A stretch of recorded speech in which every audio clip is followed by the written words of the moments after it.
Hi, Jeffrey Langlois, Langlois Vital Nutrition Center here in Brookfield, Wisconsin. Our mission is to help you improve your health naturally. And as many of you know, I always believe in measuring and testing everything. The hair test is your best from a nutritional standpoint to keep score. I like taking blood sugar, but you can also do some follow-up tests. And since this is Heart Month in February, and we're following Al Sears Heart Cure formulas here, he does have a section, I'm not going to go into it, on the heart drug problem. You can do this yourself. I'm a nutritionist. I'm not a medical doctor. And then he actually goes into some scientific blood work that you can ask your medical doctor to do to measure your heart health. So monitoring insulin, we talk about blood sugar. That's a huge problem with heart disease, is sticky blood. It sticks to the arteries. Get your sugar down, the cholesterol won't stick. So we're blaming cholesterol from a problem that has to do with our modern food supply, where the food companies want us to be eating all the time, and they want us to eat carbohydrates because carbohydrates are addictive. We eat them and we just keep eating all day long. But when you eat protein and fat, you can probably eat 1 to 2 meals a day and you feel good all the time.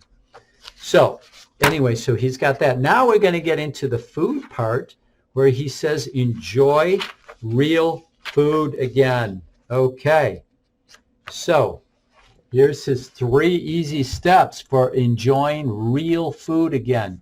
Principle number 1, eat protein at every meal.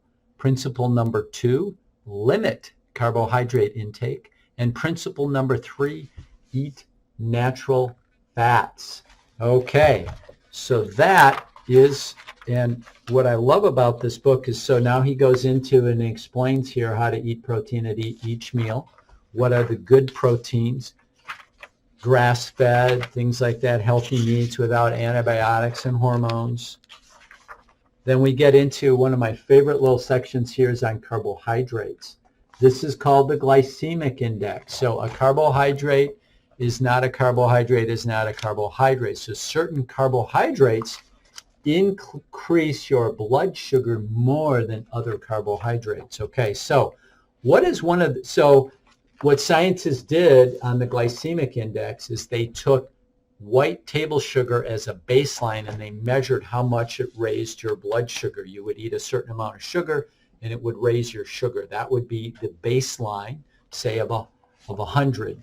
So now we have things like cornbread at 110 on the glycemic index, and French bread at 95, a donut at 76.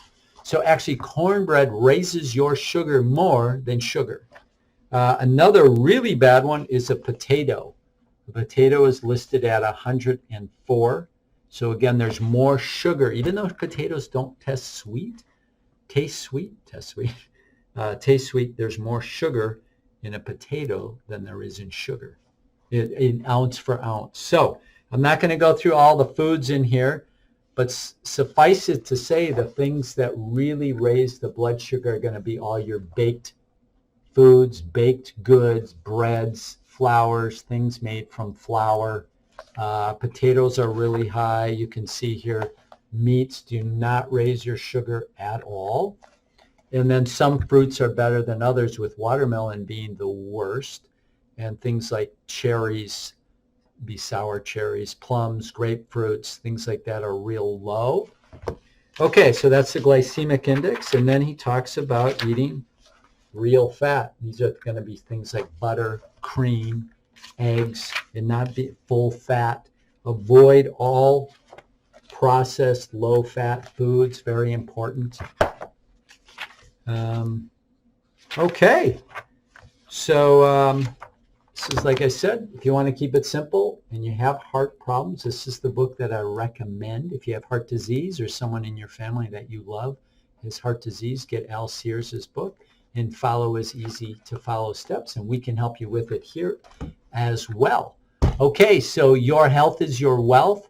And when you have your health, everything else in life is a whole lot better. You're going to feel great. You're going to be happy. You're going to have energy. You're going to be able to do the things that you want to do, either for yourself or for your loved ones. So thank you very much, and Blessings to you and your family.